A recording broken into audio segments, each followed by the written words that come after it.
Gran nombre. Señor, nos disponemos a abrir tu palabra.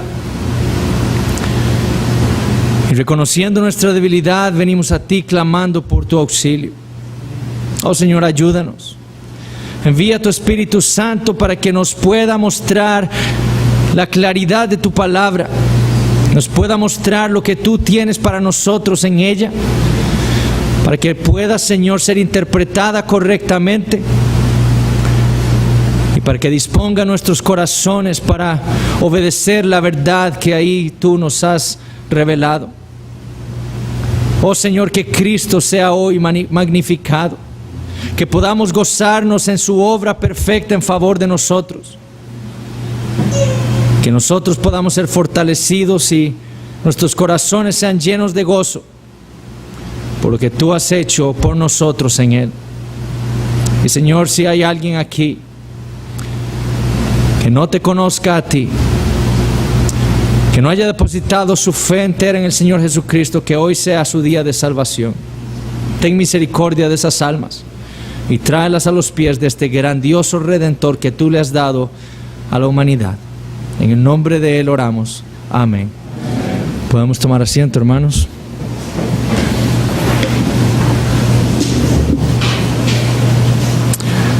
Abrimos nuestras Biblias, la epístola a los Hebreos capítulo 10.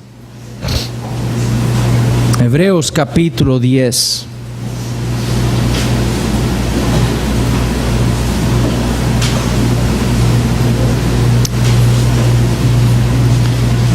Vamos a estar leyendo los primeros 18 versículos. Dice así la palabra del Señor. Porque la ley, teniendo la sombra de los bienes venideros, no la imagen misma de las cosas, nunca puede, por los mismos sacrificios que se ofrecen continuamente cada año, hacer perfectos a los que se acercan. De otra manera cesarían de ofrecerse, pues los que tributan este culto, limpios una vez, no tendrían ya más conciencia de pecado.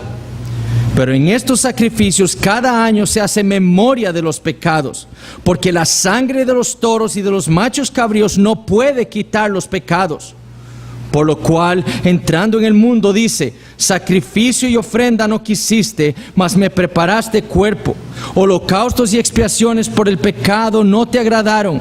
Entonces dije: he aquí que vengo, oh Dios, para hacer tu voluntad, como en el rollo del libro está escrito de mí.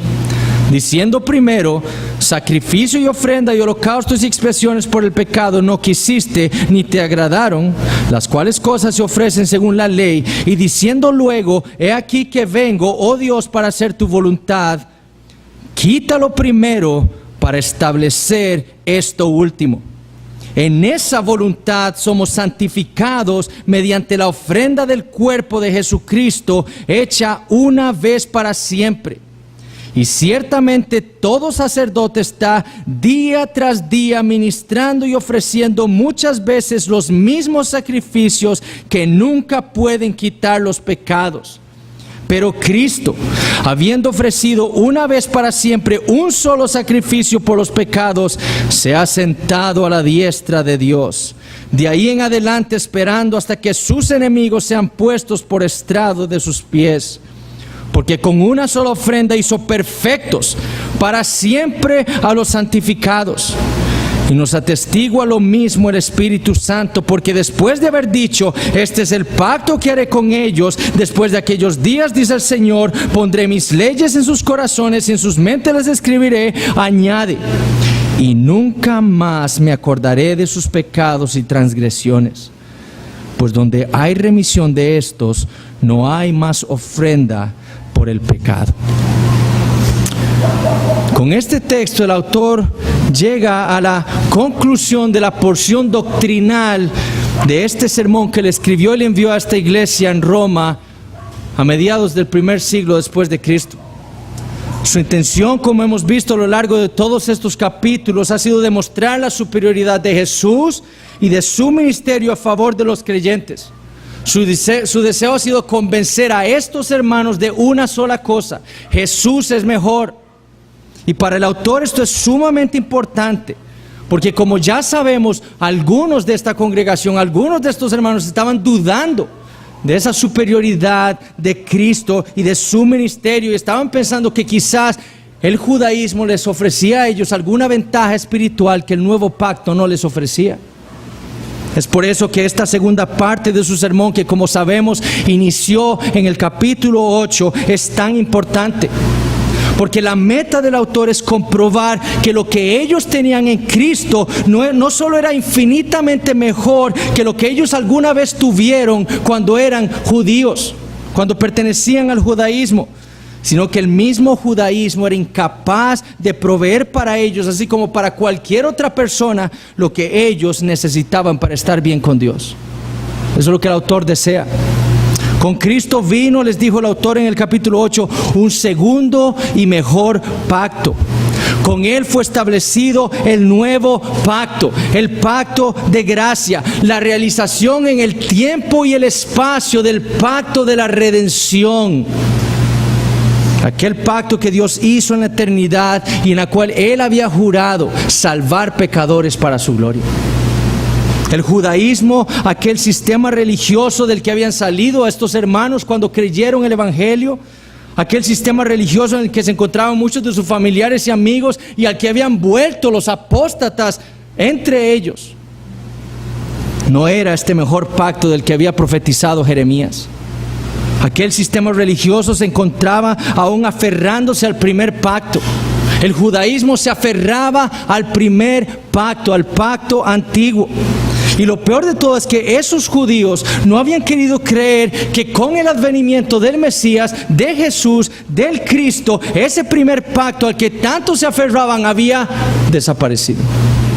Había sido hallado obsoleto.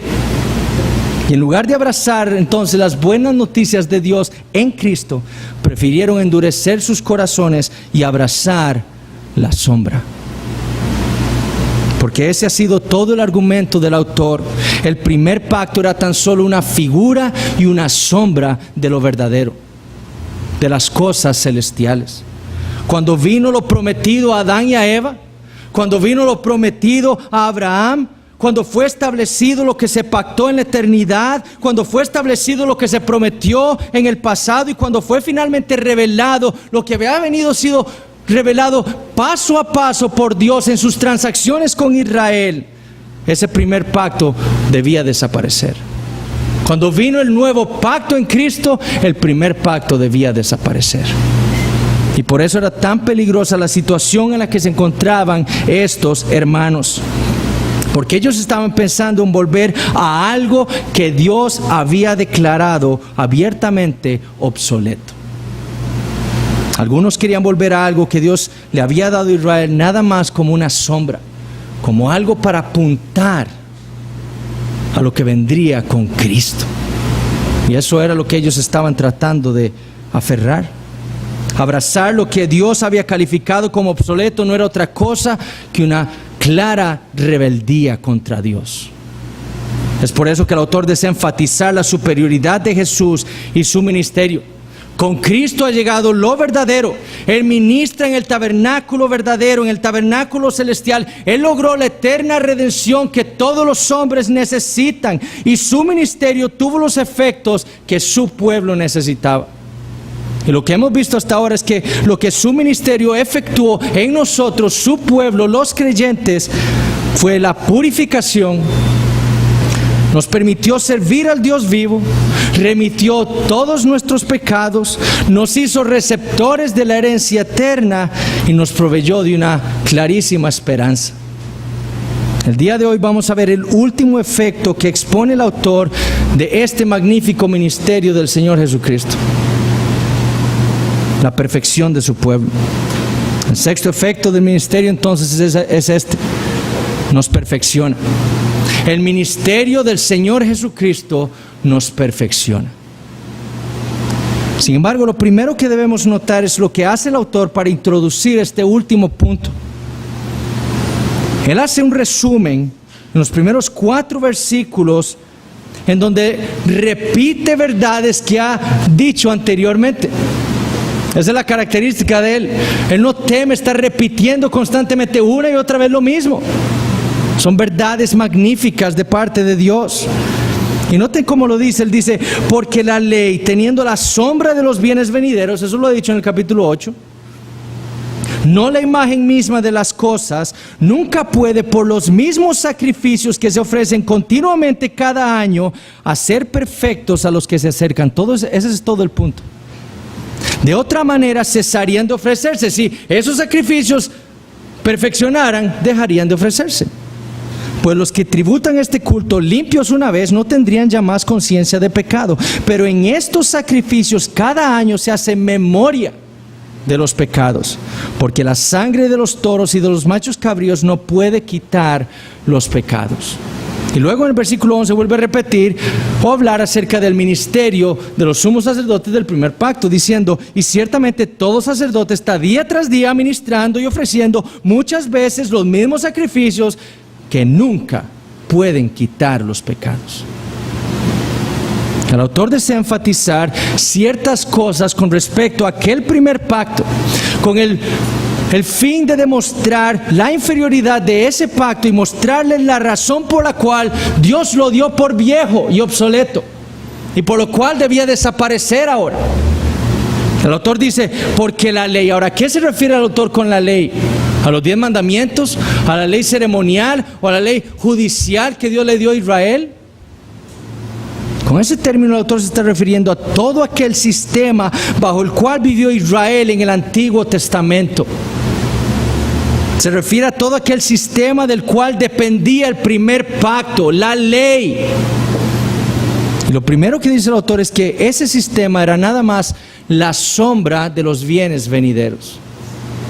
Es decir, los bienes que le habían sido prometidos a Israel para serle dados en el futuro dieron una sombra hacia el pasado, la ley. Aquel sistema en el que vivió antiguamente Israel. Eso era la ley, una sombra de lo que le sería dado en el futuro a Israel. Noten cómo traduce ese primer versículo a la Biblia de las Américas. Pues ya que la ley solo tiene la sombra de los bienes futuros. La ley tiene la sombra de los bienes futuros. Cuando el sol está frente a mí, frente a mi persona, mi sustancia, el sol despliega una sombra detrás de mí. Bueno, eso es precisamente lo que está argumentando el autor. Esos bienes venideros, esos bienes futuros desplegaron una sombra hacia atrás, hacia el pasado en la ley. El primer pacto. Entonces, si esa ley, dice el autor, si ese primer pacto era nada más la sombra reflejada de los bienes futuros, de lo verdadero, sería un error verlo como lo verdadero. Si la ley era nada más la sombra, sería un error verla como la sustancia de lo que Dios estaba haciendo por su pueblo. Mi sombra no soy yo. Nadie puede afirmar, a menos que tenga un grave problema psiquiátrico, que mi sombra es Eduardo Flores. Yo soy Eduardo Flores, mi persona, mi sustancia, ese soy yo. Mi sombra es mi sombra. El reflejo en el suelo es una sombra, no es la sustancia. Y ese es precisamente el argumento del autor. Él dice, porque la ley, teniendo la sombra de los bienes venideros, no la imagen misma de las cosas. O como lo traduce la Biblia de las Américas, pues ya que la ley solo tiene la sombra de los bienes futuros y no la forma misma de las cosas. ¿De cuáles cosas? De los bienes futuros, de los bienes venideros. El primer pacto, todo aquel trato de Dios con Israel en el Antiguo Testamento era nada más una sombra de lo que sería el trato de Dios con su pueblo en el Nuevo Pacto. La manera en la que Dios trató con Israel en el Antiguo Pacto era nada más una sombra de la manera en la que Dios trataría con su pueblo en el Nuevo Pacto. Dios no había dispuesto aquel primer pacto como la sustancia, como lo verdadero, sino nada más como la sombra de lo que había de venir en Cristo. El primer pacto no era la sustancia, era la sombra, el reflejo de lo verdadero. Y por eso debía desaparecer en cuanto llegó lo verdadero. Por eso ahora cuando les escribe esta carta, el pacto ya era obsoleto. ¿Por qué? Porque ya Cristo había sido manifestado.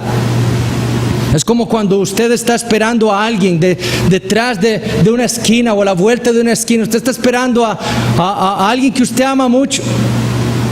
Y usted está ahí esperando y de pronto ve el sol que refleja una sombra y su corazón se acelera y viene la persona. Y de pronto da la vuelta a la esquina y usted ve a ese ser amado. Y ya la sombra en usted no le produce nada. Porque usted tiene a la persona ahí. Ya la sombra no vale. No produce en usted ningún sentimiento. Porque la persona, la sustancia, lo verdadero está ahí con usted. Como dijo el autor en Hebreos 9:11, estando ya presente Cristo, sumo sacerdote de los bienes venideros, entonces ¿qué pasó con la sombra? Debía desaparecer. Imagínense que yo prefiriera la sombra de mi esposa que a mi esposa. ¿Qué le haría eso pensar a mi esposa? ¿Qué le haría sentir eso a ella? ¿Qué diría eso de mí? ¿Está loco? Bueno, todo el punto del autor es que lo que habían hecho los apóstatas volviendo al judaísmo era una locura. Eso es el punto del autor. Lo que estaban pensando hacer algunos en esa congregación tratando de volver al primer pacto era una locura. Porque era una sombra, no era lo verdadero. Aquel que diga que mi sombra soy yo, está loco. Si yo prefiero la sombra de mi esposa, estoy demente. Y ese era el argumento del autor. Lo que él quería que esos hermanos vieran era que volver al judaísmo era una locura, porque era una sombra. Ahora, el segundo argumento del autor en este punto es que, siendo la ley nada más la sombra de esos bienes venideros, la consecuencia lógica es esta: que nunca puede, por los mismos sacrificios que se ofrecen continuamente cada año, ser perfectos a los que se acercan. Si eso era una sombra, entonces esos sacrificios que pertenecían a la sombra no pueden hacer perfectos a nadie. Esa es la consecuencia lógica. Como ya hemos visto, cada año en el día 10º del mes 7º, todo Israel se acercaba al tabernáculo en el día de la expiación. El sumo sacerdote sacrificaba primero un animal por sus propios pecados, por los pecados de su familia, y después sacrificaba otro animal, entraba al lugar santísimo y expiaba la sangre o la derramaba sobre el propiciatorio para expiar los pecados de todo Israel, el Israel que se había acercado al tabernáculo. Sin embargo, la realidad era, como hemos visto, que esos sacrificios no podían quitar verdaderamente los pecados de Israel. El pueblo era nada más purificado ceremonialmente, pero no perdonado. Israel continuaba estando en sus delitos y pecados. Y la evidencia de esto, dice el autor, es que si esos animales lo hubieran hecho de verdad, es decir, si esos animales hubieran realmente quitado los pecados de Israel, si sus pecados hubieran sido realmente perdonados por Dios, esos sacrificios hubieran dejado de realizarse. Hubieran cesado. Si esos sacrificios hubieran obtenido el perdón para Israel de parte de Dios, se hubieran dejado de realizar. Pues los que tributan ese culto, dice el autor en el versículo 2, limpios una vez, no tendrían ya más conciencia de pecado. Pero la realidad era que para cada israelita su conciencia le decía que aún estaban en problemas. En ellos persistía, a pesar de ese sacrificio anual, la conciencia de pecado, de un pecado no perdonado delante de Dios. ¿Por qué? Porque esos sacrificios no podían jamás remitir el pecado. Solo servían, como dice el autor en el versículo 3, para recordarlos, para hacer memoria de ellos. Cada año los pecados de Israel que Israel había cometido contra Dios en ese año eran tan solo recordados por Dios. Eran tan solo traídos a la memoria de Dios nuevamente. En ese año, en ese día. ¿Por qué? Porque lo que ofrecía Israel para expiación cada año eran, como habíamos dicho, simples animales. Como dice el autor en el versículo 4, la sangre de los toros y de los machos cabríos no pueden quitar los pecados. Un mero animal, una criatura manchada por el pecado de Adán, jamás podría satisfacer la justicia divina por causa de los pecados del hombre. Dios es infinitamente santo y nuestros pecados han pisoteado la infinita santidad de Dios. Es por ello que un mero animal, una criatura, jamás podrá remitir, perdonar los pecados de esos hombres.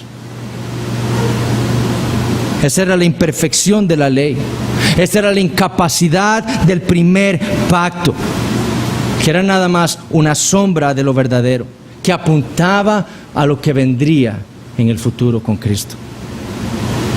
Y precisamente porque no era la sustancia, precisamente porque ese pacto no era la sustancia, no era lo verdadero, sino era la sombra, precisamente porque no era el mismo pacto que vendría a ser establecido con Cristo, no podía perfeccionar a nadie.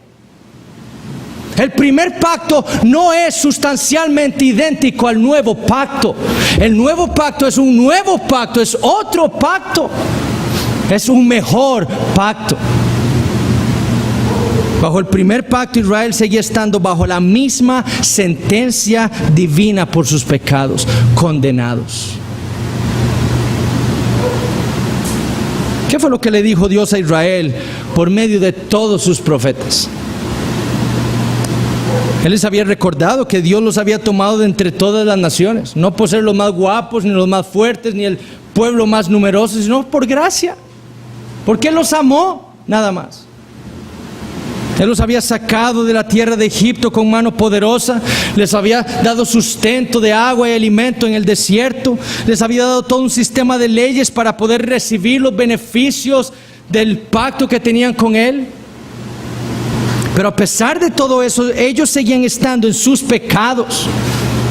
Por medio de Isaías, Dios testificó en contra de Israel diciendo esto en Isaías 1. Israel no entiende.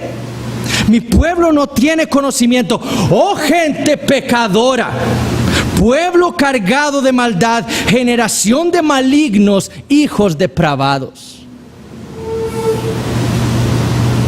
En Isaías 59, versículos 1 y 2 dijo: He aquí que no se ha cortado la mano de Jehová para salvar, ni se ha agravado su oído para oír. Pero vuestras iniquidades han hecho división entre vosotros y vuestro Dios, y vuestros pecados han hecho ocultar de vosotros su rostro para no oír. Escuchen la sentencia divina ahí mismo en Isaías 59 a partir del versículo 8. No conocieron camino de paz, ni hay justicia en sus caminos. Sus veredas son torcidas. Cualquiera que por ellas fuere no conocerá paz. Por esto se alejó de nosotros la justicia y no nos alcanzó la rectitud. Esperamos luz y he aquí tinieblas, resplandores y andamos en oscuridad. Palpamos la pared como ciegos y andamos a tientas como sin ojos. Tropezamos a mediodía como de noche. Estamos en lugares oscuros como muertos. Gruñimos como osos todos nosotros y gemimos lastimeramente como palomas. Esperamos justicia y no la hay, salvación y se alejó de nosotros. Escuchen esto: porque nuestras rebeliones se han multiplicado delante de ti y nuestros pecados han atestiguado contra nosotros. ¿Por qué? Porque con nosotros están nuestras iniquidades, no han sido quitadas. Con nosotros están nuestras iniquidades y conocemos nuestros pecados. Ahora escuchen lo que el Señor les dijo por medio del profeta Jeremías. En Jeremías capítulo 2, versículo 22. Aunque te laves con lejía y amontones jabón sobre ti, la mancha de tu pecado permanecerá aún delante de mí, dijo Jehová el Señor. Aunque usted se lave todo, la mancha de su pecado permanece delante de mí. Tal era la incapacidad del primer pacto. Tal era la ineficacia de todo aquel sistema de sacrificios de la ley. A pesar de todos ellos, por ser una sombra nada más de los bienes venideros, los israelitas permanecían imperfectos. A pesar de esos sacrificios, los israelitas permanecían imperfectos, permanecían en sus pecados. No solo la mancha del pecado de Israel permanecía aún delante de Dios, sino como le dijo el profeta Isaías, ellos permanecían aún multiplicando sus pecados. ¿Ven eso? No solo sus iniquidades permanecían aún en ellos, sino que sus pecados se multiplicaban aún delante de Dios. ¿Por qué? Por la ineficacia del primer pacto. Porque era ineficaz para perfeccionar. Pero ahora noten la diferencia de los efectos del ministerio del Señor Jesucristo en el nuevo pacto. Versículos 5 al 7. Por lo cual, entrando en el mundo, dice: sacrificio y ofrenda no quisiste, mas me preparaste cuerpo. Holocaustos y expiaciones por el pecado no te agradaron. Entonces dije: aquí que vengo, oh Dios, para hacer tu voluntad, como en el rollo del libro está escrito de mí. Como lo ha hecho a lo largo de toda esta epístola, el autor vuelve a basar sus argumentos en la Escritura.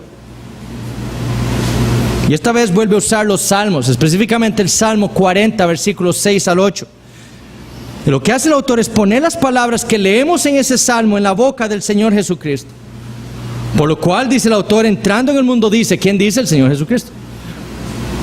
Lo que el autor está diciendo es que lo que dice el Salmo 40, versículos 6 al 8 es lo que Jesús dice, o lo que Él dijo cuando entró en el mundo.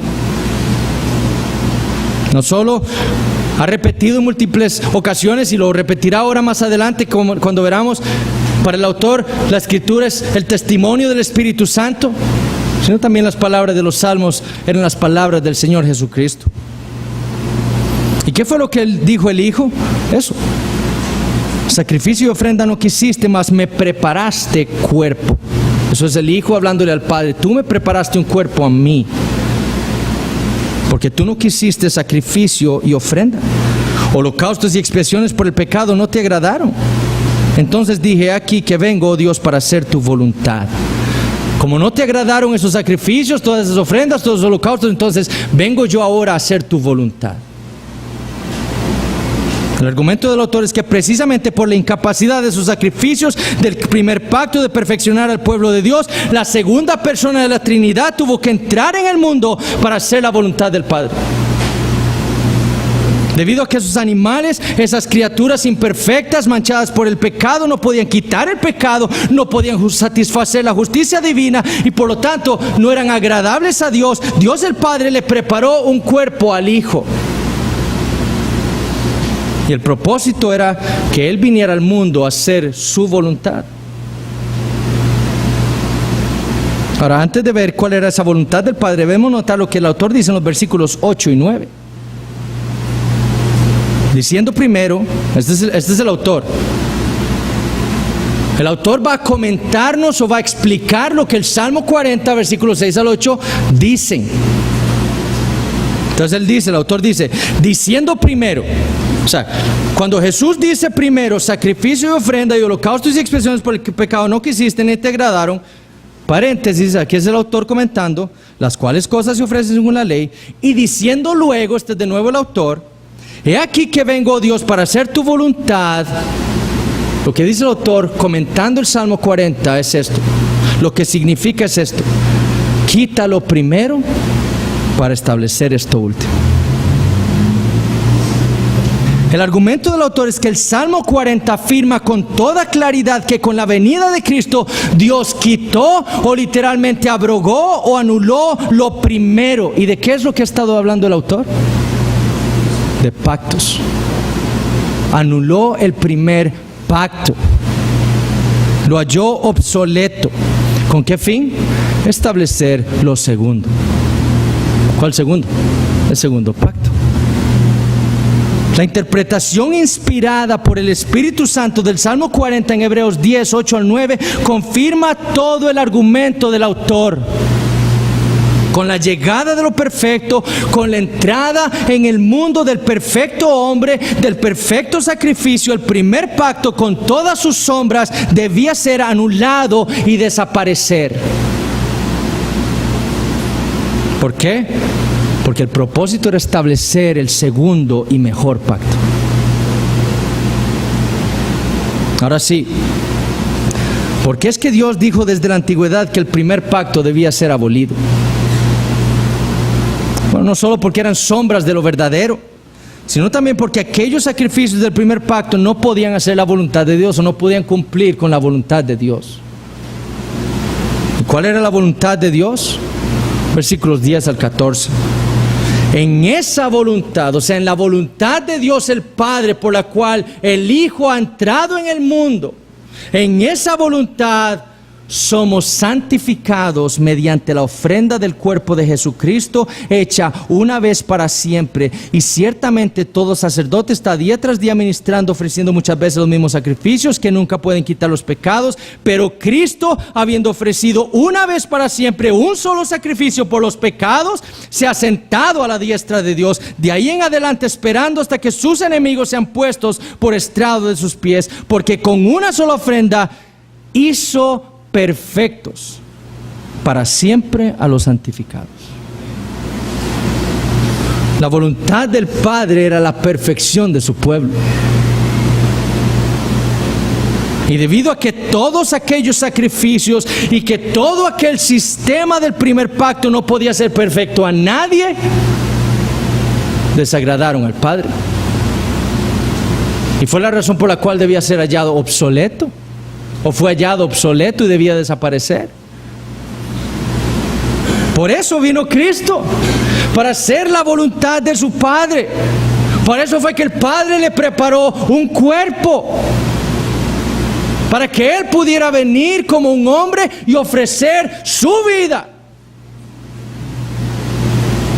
Santo, inocente, sin mancha, apartado de los pecadores y hecho más sublime que los cielos.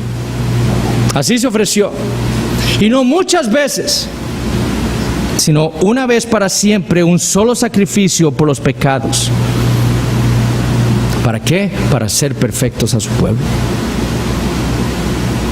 Y habiendo cumplido esa voluntad a la perfección, afirma el autor, citando el Salmo 110:1, se sentó a la diestra de Dios.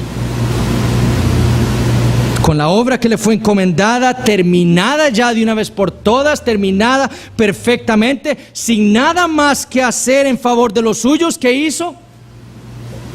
Se sentó. A diferencia de todos los sumos sacerdotes del primer pacto, que continuamente debían estar haciendo lo mismo.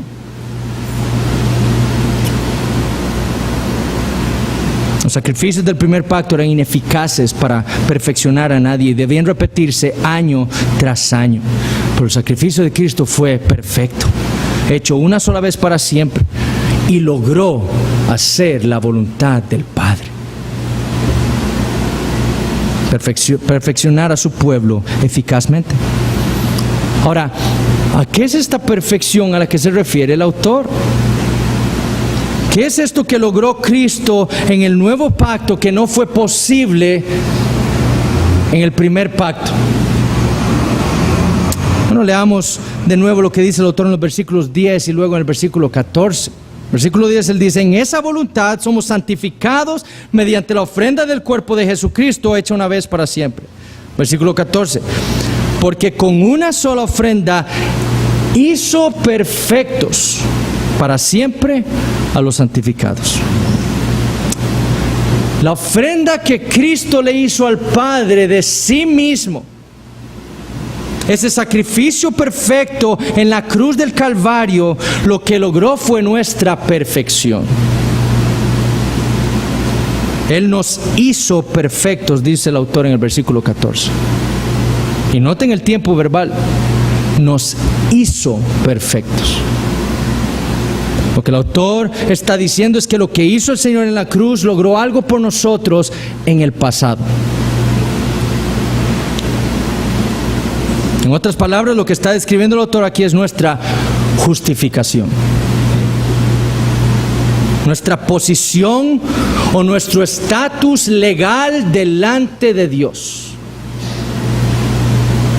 En Cristo, por su obra sacrificial, los creyentes hemos sido justificados por medio de la fe.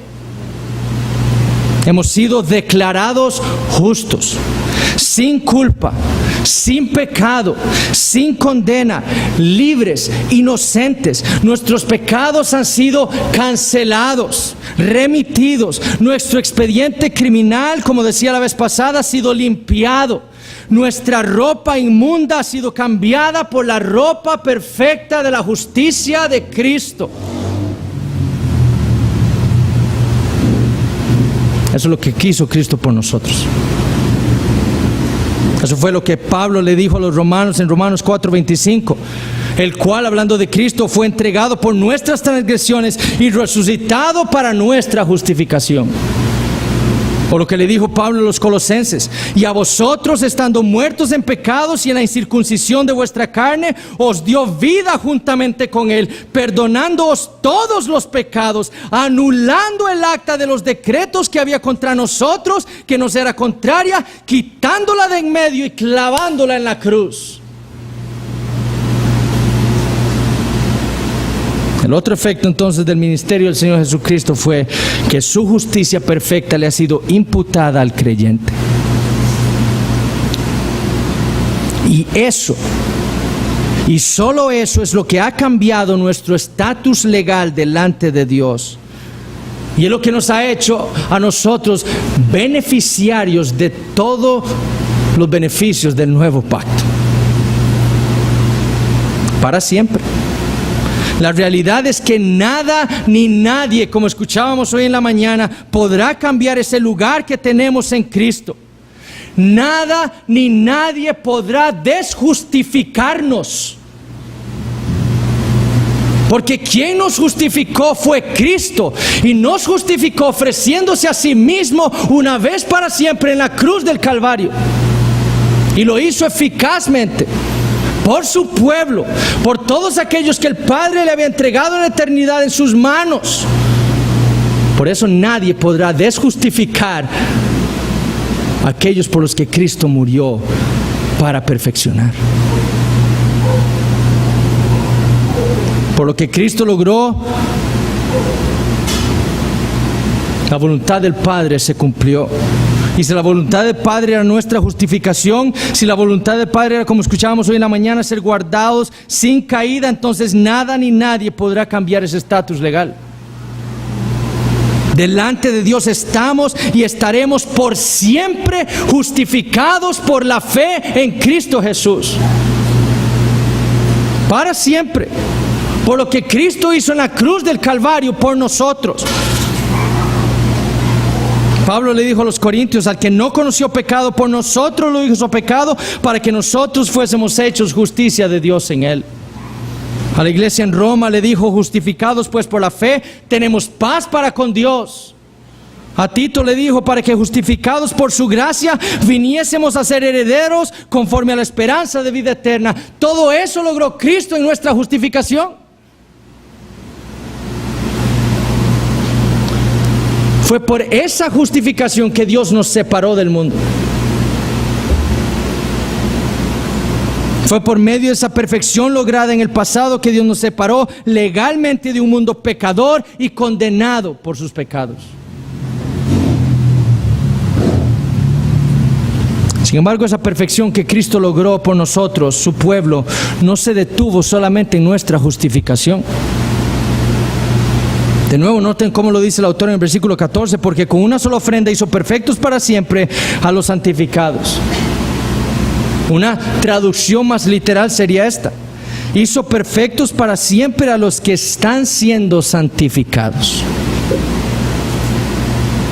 El efecto del ministerio de Cristo en la cruz no se detuvo con nuestra justificación, sino que nuestra justificación sería el fundamento de nuestra santificación progresiva. El creyente, en base a su justificación, está siendo santificado en el presente. Ese es todo el punto del autor. No solo fuimos santificados, separados del mundo por nuestra justificación cuando fuimos declarados inocentes. El mundo ha sido declarado culpable, pero nosotros con nuestra justificación hemos sido declarados inocentes y hemos sido separados del mundo. sino que también Dios, por nuestra santificación nuestra santificación progresiva, nos está separando día tras día del mundo. Nos está separando cada vez más de ese mundo malo. Nuestro estatus legal delante de Dios determina la obra que estamos experimentando en el presente. Y la obra que experimenta, según el autor de los Hebreos, todo creyente es eso: la santificación progresiva. Los que están siendo santificados. No hay uno solo de estos que han sido justificados que no estén siendo santificados en el presente. Y ese es el grandísimo problema del antinomianismo. Aquellos que dicen que el creyente no necesita la ley. Y ustedes leen sus libros, leen sus comentarios en las redes sociales donde luchan por la justificación, lo que Cristo ha logrado por nosotros. Pero se quedan cortos con lo que el Evangelio enseña de que aquellos que han sido justificados están siendo santificados hoy. Si usted no está siendo santificado hoy, usted no ha sido justificado por Cristo. Porque la santificación o la justificación es el fundamento de nuestra santificación. Pablo le dijo a los tesalonicenses: pues la voluntad de Dios es vuestra santificación, que os apartéis de fornicación. El que es justificado vive así. Más adelante, 1 Tesalonicenses 4:7 les vuelve a decir: pues no nos ha llamado Dios a inmundicia, sino a santificación. Este es el otro efecto del ministerio del nuevo pacto en Cristo. Esta santificación progresiva, que no es otra cosa que Dios obrando en nosotros para conformarnos a imagen de su Hijo Jesucristo. No es otra cosa que, como le dijo Pablo a los Filipenses, nosotros ocuparnos de nuestra salvación con temor y temblor, porque Dios es quien está produciendo en nosotros tanto el hacer como el querer por su buena voluntad. No es otra cosa, como le dijo Pablo a los Efesios, que despojarnos del viejo hombre, renovarnos en el espíritu, vistiéndonos cada día del nuevo hombre, creado según Dios en la justicia y la santidad de la verdad. No es otra cosa que ser imitadores de Dios como hijos amados, o andar en las buenas obras que Dios preparó para nosotros de antemano, o para que anduviésemos en ellas de antemano. Eso es ser santo. Eso es estar siendo santificado progresivamente. Es que en base a nuestra justificación, ese cambio en nuestro estatus legal que Dios ha hecho por nosotros, su pueblo en Cristo, nosotros estamos creciendo en santidad. Estamos más bien cada día más diferenciándonos del mundo y pareciéndonos más a Cristo. Luchando contra nuestro pecado, mortificando las obras de la carne, siendo vivificados. Esa es la santificación progresiva. Incluye la mortificación y la vivificación producida por el Espíritu. La mortificación, en donde el creyente lucha y mata sus pecados, esos pecados que el Espíritu Santo constantemente le está revelando a él en su vida. El chisme, la ira, el enojo, la boca indecente, el corazón adúltero, la lujuria. Y el cristiano que ha sido justificado, que ha sido parte de este nuevo pacto, lucha contra todos esos pecados y se arrepiente de ellos y busca en el Señor la respuesta y la ayuda para vencerlo, porque solo en Cristo está la victoria. Como le dijo Pablo a los romanos en Romanos capítulo 8: pero si Cristo está en vosotros, el cuerpo en verdad está muerto a causa del pecado, mas el espíritu vive a causa de la justicia. Y si el espíritu de aquel que levantó de los muertos a Jesús mora en vosotros, el que le levantó de los muertos a Cristo Jesús vivificará también vuestros cuerpos mortales por su espíritu que mora en vosotros. Así que, hermanos, deudores somos. ¿A quién somos deudores? A Dios, por lo que Él hizo por nosotros en Cristo, no a la carne, dice Pablo, para que vivamos conforme a la carne, porque si vivís conforme a la carne moriréis, mas si por el Espíritu hacéis morir las obras de la carne, viviréis. El Espíritu Santo no solo nos lleva a mortificar nuestro pecado, sino que nos vivifica. para que esos nuevos corazones que tienen esa ley de Dios escrita en ellos, esa nueva mente que ha sido implantada en nosotros, con su ley escrita en ella, ame lo que Dios ama cada vez más. Luche por ser cada vez más justo, por ser más obediente a Dios, por ser cada día más santo, por parecerse cada día más a Cristo Jesús. Eso es lo que produce el Espíritu Santo en nuestra santificación, la mortificación y nuestra vivificación. En la iglesia en Corinto habían algunos que habían sido injustos. Habían algunos que habían sido fornicarios, otros habían sido idólatras, otros adúlteros, otros afeminados, otros homosexuales, otros ladrones, otros avaros, otros borrachos, otros maldicientes. Y habían hasta estafadores ahí, o personas que habían sido estafadores. ¿Y qué es lo que dice Pablo en 1 Corintios 6, 11? Y esto erais algunos, mas ya habéis sido lavados, ya habéis sido santificados, ya habéis sido justificados en el nombre del Señor Jesús y por el Espíritu de nuestro Dios. Ese es el efecto del ministerio de Jesucristo en el nuevo pacto. ¿Pueden ver, mis hermanos, la diferencia entre el primero y el segundo? ¿Pueden ver, mis hermanos, la razón por la cual el primer pacto tenía que ser invalidado? ¿Puede entender por qué fue hallado obsoleto? El primero mantenía a los que estaban en ese pacto en la imperfección, en sus delitos y pecados. Los mantenía condenados bajo la sentencia divina de la condenación. Aunque se lavaran con jabón, como les dijo Jeremías, la mancha de su pecado permanecía delante de Dios por estar en ese pacto. Pero aún más, el primer pacto es imposible también que aquellos que estaban en ese pacto pudieran vivir para la justicia. No solo los mantenía imperfectos en un estatus de condenación delante de Dios por esas iniquidades que permanecían en ellos delante de Dios, sino que también ese primer pacto era incapaz de santificar. ¿Y qué leímos en Isaías? Que sus pecados se multiplicaban día tras día. Porque era imposible que santificara ese primer pacto.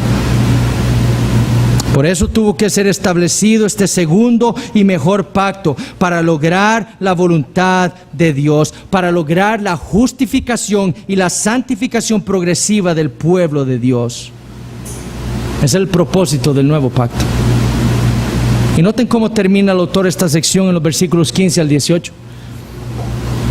Y nos atestigua lo mismo el Espíritu Santo, porque después de haber dicho: este es el pacto que haré con ellos después de aquellos días, dice el Señor, pondré mis leyes en sus corazones y en sus mentes las escribiré, añade, y nunca más me acordaré de sus pecados y transgresiones, pues donde hay remisión de estos no hay más ofrenda por el pecado.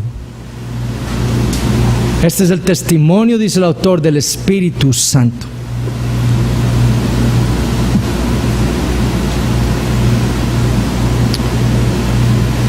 En Cristo Jesús, Él ha perfeccionado a su pueblo. Por lo tanto, ya no hay más ofrenda por el pecado. Porque ya no hay más pecado por el cual ofrecer algún sacrificio. Todos y cada uno de los pecados de cada uno de los miembros del nuevo pacto ha sido limpiado, lavado, remitido por lo que Cristo hizo en la cruz del Calvario, ofreciéndose a sí mismo a Dios.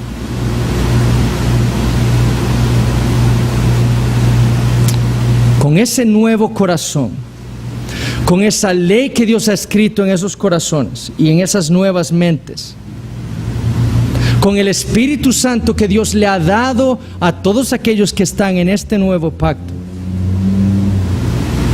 Dios se ha asegurado la santificación de su pueblo. Pero con lo que Cristo hizo en la cruz del Calvario, Dios puede decir lo que dice el versículo 18. Pues donde hay remisión de pecados, no hay más ofrenda por el pecado. ¿Por qué? Porque ya Dios no tiene que acordarse de ningún otro pecado. Porque ya todos y cada uno fueron remitidos. Y el creyente se para delante de Dios y Dios ve, y lo único que ve es a su Hijo Jesucristo. Su justicia perfecta. Ya Dios no ve los pecados, ya Dios no trae a memoria nuestros pecados, porque ya fueron remitidos. Lo único que ve es la justicia perfecta de Jesucristo que nos ha sido imputada a nosotros por fe. Y nos paramos delante de Dios, a pesar de no serlo, como perfectos, justificados perfectamente por nuestra fe, no por nada que nosotros hayamos hecho, nada más por fe en el Señor Jesucristo, lo que Él logró por nosotros en la cruz. Ese es el efecto del nuevo pacto. Por eso el primero debía desaparecer para establecer este segundo y mejor pacto. Porque en este pacto Dios sí logró lo que se había propuesto hacer. Y no que en el primero había fallado, no, porque Dios nunca estableció el primero como para lograr eso, sino para hacer una sombra nada más, ¿ok? Y también debemos tener en cuenta esto. No estoy diciendo tampoco que todo Israel en el antiguo pacto estaba en esa condición. Porque los santos de la antigüedad, Adán, Eva, Abel, Enoc, Noé, Abraham, David, todos ellos, a pesar de estar en el primer pacto, de ser parte de ese primer pacto, ellos se pararon delante de Dios justificados. Y ellos fueron santificados durante su vida en la tierra. ¿Por qué? Porque ellos eran parte de este nuevo pacto. Ellos habían sido los llamados, los elegidos también por Dios del antiguo pacto en Israel. Y por lo tanto, como vimos la semana pasada, ese nuevo pacto fue aplicado a ellos retroactivamente y ellos se pararon delante de Dios igual que nosotros, justificados por fe en Jesucristo. Ellos confiaron en la promesa del Mesías que les había sido revelada hasta ese momento, y esa fe los justificó a ellos y se pararon delante de Dios justificados y perfectos, y fueron durante su vida santificados por Dios, por causa no del primer pacto, por causa de este segundo pacto que vendría y que fue aplicado a ellos retroactivamente. Pero hermanos, cuando veamos una cosa así, debemos tomar muy seriamente la exhortación de 2 Corintios 13:5. Que nosotros debemos examinarnos a nosotros mismos si estamos en la fe. Porque nosotros debemos ver eso. Todo aquel que es miembro del nuevo pacto por fe en Cristo Jesús ha sido justificado y está siendo santificado en el presente y será glorificado en el futuro. Si usted dice yo soy creyente, si usted está convencido de que usted ha sido justificado por su fe en Cristo Jesús, de que sus pecados han sido remitidos, examine su vida. Porque si usted no está andando hoy en santidad,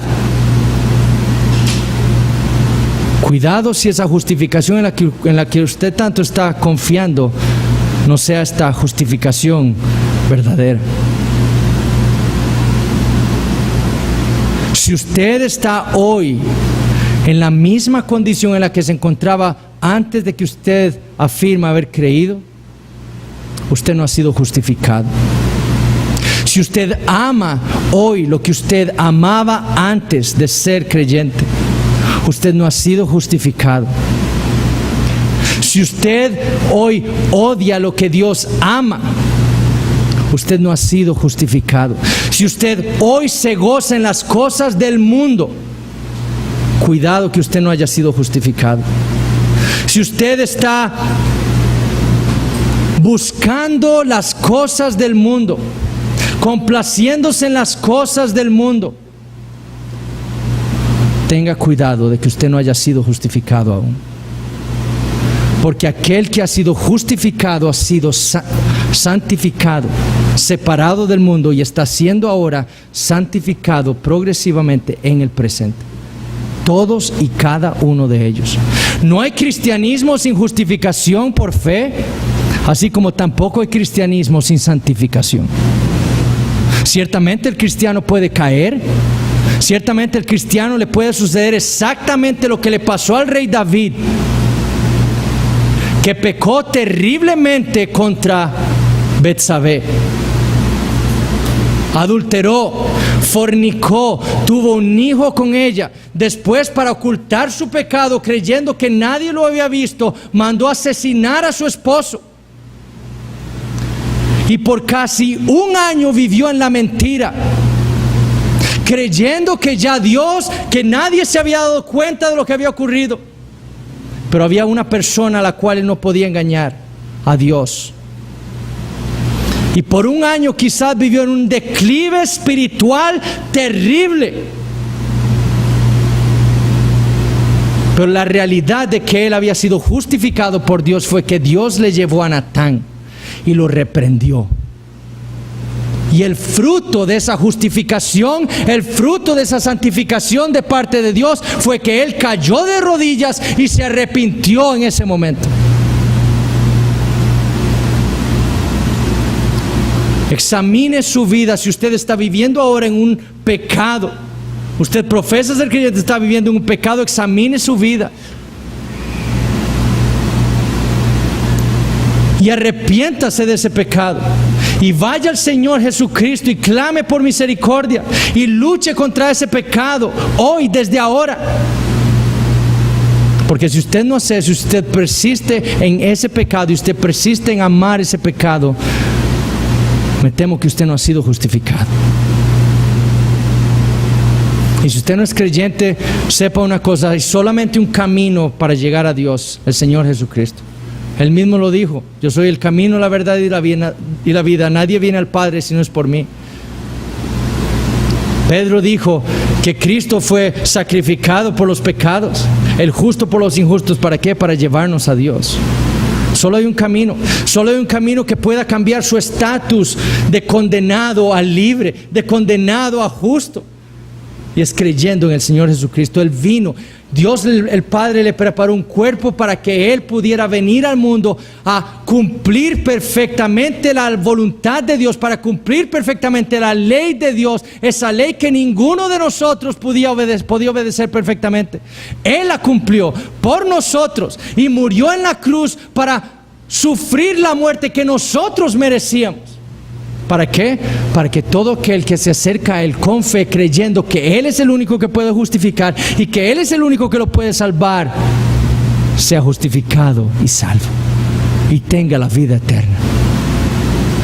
Si usted no está en Cristo, si usted no es creyente, le insto a que se arrepienta y vaya al Señor Jesucristo y reciba de su mano la vida eterna. Oremos. Señor Dios Todopoderoso, te damos gracias por tu palabra. Gracias, Señor, por lo que tú nos has hablado en ella,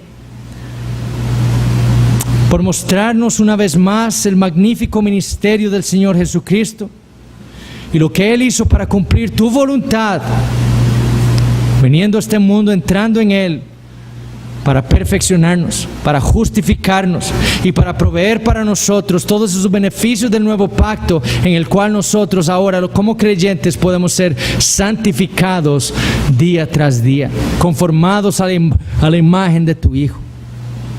Oh Padre bendito, gracias por tu Hijo Jesucristo. Gracias por este nuevo y mejor pacto. Gracias, Señor, por haber salvado pecadores. Y continúa salvando, Señor. Continúa salvando pecadores rebeldes para tu gloria. Añade a tu pueblo en esta tarde, Señor. Y que tu palabra produzca en nosotros ese deseo de querer crecer, luchando contra nuestro pecado, ese pecado que aún mora en nuestra carne, crecer en santidad, para que tu nombre, Señor, sea glorificado. Gracias te damos, en el nombre de tu Hijo Jesucristo hemos orado. Amén.